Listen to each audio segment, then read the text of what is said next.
안녕하세요. 결혼한 지 3년 된 30대 여성이에요. 평소에 종종 다른 분들의 사연을 들으며 울고 웃고 하는데 오늘은 저도 하고 싶은 이야기가 있어서 이렇게 사연을 적게 되었어요. 저희 신우에 관한 이야기인데요. 솔직히 어디서부터 사고방식이 뒤틀린 건지 이해도 안 되고, 아니 누가 애 낳으라고 협박한 것도 아니고 자기가 좋아서 둘이나 낳아놓고 피 한 방울 안 섞인 저더러 그러는 건지 도대체 이해가 안 됩니다.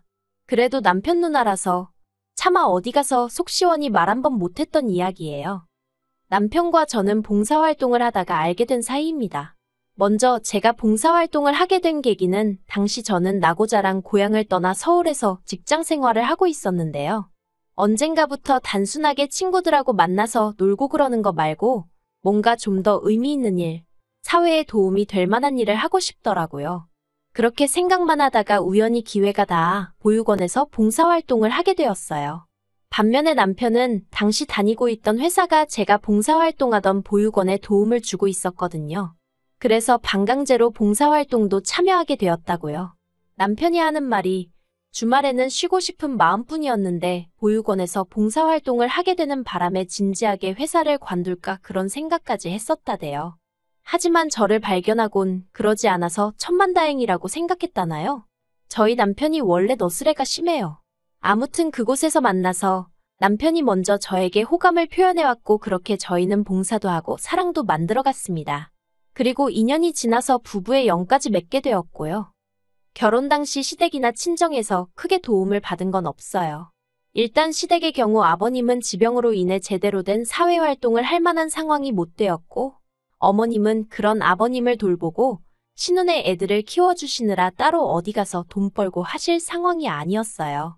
그나마 신혼의 애들 봐주는 조건으로 다달이 100만 원씩 받고 계셨는데 그 돈하고 저희 남편이 드리던 용돈 30만 원하고 해서 총 130만 원으로 생활을 이어가신다 들었습니다. 물론 결혼 전에는 이렇게 세세하게는 몰랐고 결혼하고 나서 남편이랑 앞으로 경제권은 누가 가질까 그런 이야기들을 하다가 알게 된 거예요. 친정에서 도움을 안 받은 이유는 단순했습니다. 남편이 먼저 자기 쪽에서 아무것도 못 해주니 이렇게 된 거 저도 아무것도 받아오지 말라나요. 그리고 그때는 제 눈에 콩깍지가 씌어도 단단히 씌어 있었는지 그런 남편의 모습이 왠지 패기가 넘쳐 보여서 냉큼 알겠다고 했네요. 저희 남편에 대해서 조금 더 이야기를 해보자면 남편에게는 위로 4살 많은 누나, 그러니까 저에겐 신우지요. 신우가 하나 있어요. 하지만 요새같이 형제자매가 한둘밖에 안 되는 시대에 장남차남 장녀차녀 그런 게 뭐 그렇게 중요한가 싶네요. 저도 친정에서 차녀지만 행여 집안에 무슨 일이라도 있으면 능력되고 시간 있는 사람이 해결하면 되지 그게 꼭 나이 순일 필요는 없다고 생각하거든요. 그리고 말이 나와서 말이지만 저희 신우는 심해부와 함께 치킨집을 운영하고 있어요. 그런데 인터넷에서 후기라던가 찾아보면 솔직히 장사가 잘 되는 편은 아닌 것 같대요. 맛없다 눅눅하다 욕도 많이 먹고 사실 결혼 전에는 신혼예외가 장사를 한다 그 정도만 알고 있었지 업종이라던가 몇 시까지 하고 그런 세세한 사정은 잘 알지 못했거든요. 저도 굳이 물어볼 생각을 못했고 남편도 먼저 말해주지 않았으니까요. 나중에 왜 말 안 했냐고 지나가듯 한번 물었는데 자랑거리도 아니고 굳이 뭐하러 말하나 싶었다나요. 하지만 장사가 어떻게 되건 간에 신혼에는 새벽 2시까지 장사를 이어가는 날이 많았고 그렇다 보니 자연스레 어머님이 애들을 봐주시게 된 모양이 돼요. 그런데 앞에서 제가 100만 원이라고 얘기했던 거 기억하시나요? 저는 솔직히 처음 들었을 때 애들 한 명당 100만 원씩 받으신다는 줄 알았어요. 그게 요새는 입주시터들은 300조도 안 들어오는 일도 있다더라고요. 그런데 아무리 친정어머니라 해도 그렇지 어떻게 남자애들을 둘이나 그것도 일주일에 6일씩 맡기면서 딱 100만 원이라니? 너무한다 싶대요. 물론 모녀 사이에 괜찮다고 이야기가 되었으니 그랬겠지만요. 한편 남편과 결혼한 지 반년쯤 되어가던 시기에 아버님이 돌아가셨습니다. 지병으로 인한 심근경색이었는데 당시 어머님은 신혼의 애들하고 거실에서 잠이 드셔서 방에서 주무시던 아버님께 무슨 일이 있었는지 전혀 모르셨다고 들었어요. 그래서인지 아버님이 돌아가신 이후로 한동안 어머님이 이게 다 당신 탓이라며 스스로를 많이 원망하고 자책하셨지요. 저러다 어떻게 되시는 거 아닌가 싶을 정도로 많이 힘들어하셨어요. 그래도 시간이 약이라더니 한 달 정도 지나니 상황이 어느 정도 정리가 되어갔습니다. 어머님도 전보다는 훨씬 안정적인 모습을 보이셨고요. 그래서 다행이다 싶었는데 엄밀히 말하면 그래도 저는 남이고 남편은 자식이라 그런지 그런 어머님을 여전히 불안하게 보는 눈치였어요. 그리고 남편이 저한테 대놓고 말하지는 않았지만 혼자 되신 어머님을 저희 집으로 모시고 오고 싶어 하는 것 같대요. 하지만 제가 못된 건지 남편이 먼저 직접적으로 저에게 묻기 전까지는 굳이 제가 나서서 우리가 어머님 모실까 그런 이야기는 하고 싶지 않았습니다. 솔직히 아무리 어머님이랑 저랑 특별히 나쁜 사이는 아니었다고 하더라도 한 집에서 같이 사는 건 꿈에서도 생각해 본 적이 없던 일이라 엄두가 안 났거든요. 그러다 결국 하루는 퇴근한 남편이 할 말이 있다면서 평소에는 잘 마시지도 않는 소주까지 사들고 집에 왔대요. 그리고 아니나 다를까? 역시나 남편이 합가 이야기를 꺼냈습니다.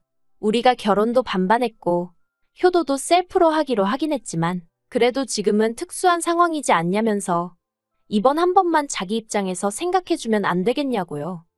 솔직히 그런 남편의 이야기를 듣고 있으니 마음이 많이 복잡해지대요. 사랑하는 남편이 힘들어하니 나 죽었다 치고 눈 딱 감고 그냥 어머님이랑 같이 살자고 할까 그런 생각도 들었다가 동시에 그랬다가 네 팔자 네가 꼰 거라는 소리나 듣게 되는 거 아닌가. 그 짧은 시간 동안 별의별 생각들이 다 들었지요. 하지만 저도 부모님이 계시고 저희 부모님이라고 천년만년 건강하실 거란 보장은 없잖아요. 언젠가 저도 남편의 양해와 이해가 필요할지도 모르는 일이고요. 그래서 결국 무조건 안 된다 하는 대신 어머님하고 앞으로 몇 달이나 같이 지내자는 거냐고 물었습니다. 솔직히 제가 속으로 기대한 건 1, 2년 정도였고 막말로 어머님 돌아가실 때까지 모셔야 한다고 하면 그건 싫다고 해야겠다고 생각했어요.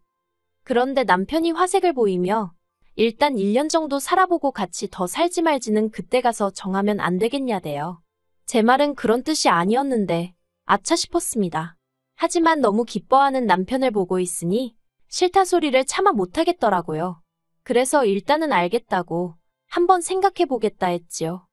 그런데 그와 동시에 벼랑간 머릿속을 스치며 그럼 형님네 애들은 어떻게 되는 건가 하는 생각이 들었습니다. 신혼의 애들은 초등학생들로 학원도 다니질 않아서 모든 시간을 어머님네서 보내고 있었거든요. 그런데 저희 집으로 어머님이 오시게 되면 걔들 저녁은 어떡하나 뜬금없지만 그런 걱정이 되대요. 그래서 남편더러 신혼의 애들은 그럼 이제 어디로 가냐고 물었습니다. 그랬더니 남편이 마치 제가 이상한 질문이라도 한다는 듯 쳐다보더니 애들도 여기로 와야지 그러는 게 아니겠어요? 순간 저는 말 그대로 멘붕이었습니다. 정신이 나갈 정도로 얼떨떨했달까요? 제가 그게 말이 되냐고 신혼의 애들이 왜 우리 집으로 오냐고 했어요. 그랬더니 남편이 그러면 애들더러 학교 끝나고 뭐 치킨집에 가 있으라고 해? 누나네 치킨집 자기도 가봤잖아. 조명도 어둡고 주변에 술집도 너무 많고 그리고는 어차피 어머님이랑 같이 살겠다고 마음먹었으니까 1+1이라고 생각하고 신혼의 애들도 받아달랍니다. 그냥 저녁만 차려주고 자는 방은 할머니인 어머님이랑 자게 두면 된다나요. 호의가 계속되면 혹은 줄 안다더니 남편한테서 제가 느낀 게 딱 그랬어요. 솔직히 생색 내려던 것도 아니고 뭐 크게 알아달라는 것도 아니었지만 저는 남편이 제가 어머님하고 같이 살아보겠다고 하면 그것만으로도 엄청나게 고마워할 줄 알았거든요. 그런데 무슨 신혼의 애들까지 제가 남편더러 어머님하고 같이 살겠다고 한 건 어머님은 당신을 세상에 있게 해주신 분이니까 그런 거라고. 하지만 신혼의 애들 수발은 내가 왜 들어야 하냐고 절대로 안 된다고 했습니다. 전에 없이 제가 좀 세게 나가서 그런가 남편도 그제서야 자기가 너무 성급했다며 미안하다고 하대요. 그리고 이후로 정작 어머님은 합가니머니 말씀을 꺼내신 적도 없고 해서 저 혼자 남편한테 며칠 씩씩거리다 상황이 마무리가 되었네요. 그러다 최근에 문제가 터졌습니다. 사실 지난해와 달리 올해 초부터 어머님이 유난히 피곤하다. 여기가 안 좋다 저기가 어떻다 그런 말씀을 자주 하시긴 하셨어요. 그리고 그런 말씀을 하실 때마다 제가 다른 사람한테 말을 하고 그런 건 아니지만 혼자서 몇 년이나 더 지내실 수 있으려나 정말 어디라도 아프게 되면 우리가 모셔야 하나 솔직히 그런 생각이 들긴 했거든요. 그런데 그런 와중에 어머님이 저희 부부와는 물론이고 신혼애와도 상의 없이 어느 날 갑자기 더는 신혼애 애들 못 돌봐준다고 그러니 알아서 하라고 했다는 거예요. 저는 그 소식을 전해 듣고 이제 신우네가 어머님을 모시고 살거나 아니면 신우나 신우 남편 둘 중에 한 명은 치킨집에서 손을 떼겠구나 하고 짐작만 했어요. 남편도 제 이야기를 듣더니 그렇게 되겠다면서 동의를 했고요. 그런데 이게 웬걸. 신우가 저한테 연락을 해왔습니다. 그리고 신우가 하는 이야기는 정말 상상치도 못한 황당한 스토리대요. 사실 어머님의 상황과 별개로 남편과 저는 슬슬 아이를 가질 준비를 하고 있었어요. 그 준비라는 건 이제 음식도 좀 좋은 걸로 골라서 먹고 영양제도 잘 챙겨 먹고 운동도 하고 뭐 그렇게 말이지요. 그리고 이런 이야기를 남편이 별 생각 없이 지난 가족 모임 때 신우한테 하대요. 그런데 신우가 그 이야기를 꺼내면서 하는 말이 저더러 어차피 올해 애가 지면 회사 관둘 거 아니냐입니다. 그러니까 어차피 관둘 거 조금만 더 일찍 관두고 어머님이랑 당신애들 좀 챙겨주면 안 되냐대요. 그러면 어머님한테 애들 봐주시는 몫으로 드리던 돈도 저에게 주겠다면서요. 제가 황당해서 신우더러 지금 형님네 애들 때문에 저더러 회사를 관두라는 거냐고 단도직입적으로 물었습니다.